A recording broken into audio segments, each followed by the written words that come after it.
guys, Rachel here, and today I'm going to be reviewing these dot mailers 13 by 18.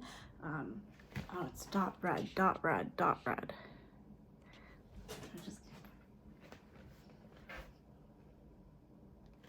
Hey guys, Rachel here, and today I'm going to be reviewing these dot red 13 by 18 flat mailers.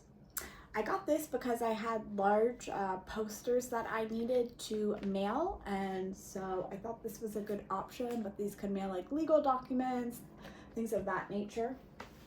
And so here is the poster that I have to ship. As you can see, it's rather large, and so it's pretty easy.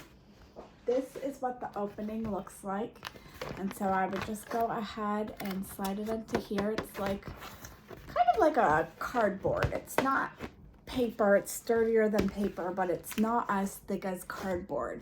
But it has some nice sturdiness to it. It's strong and it's thicker than just paper. So let me go ahead and place this poster inside. Let's see, let's put it now. Looks like with something inside.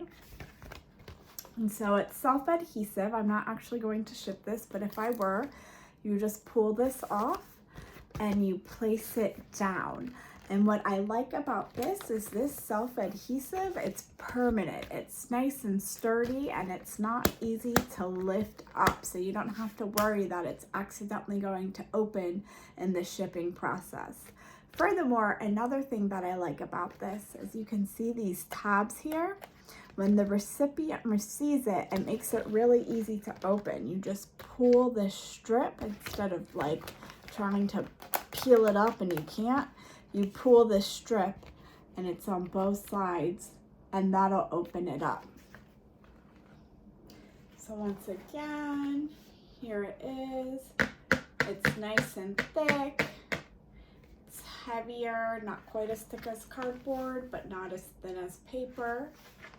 Overall, I definitely think it's a really good quality product. It's nice and sturdy, and it fits my needs. So I hope you found this review helpful. Thanks, and have a good day. Bye.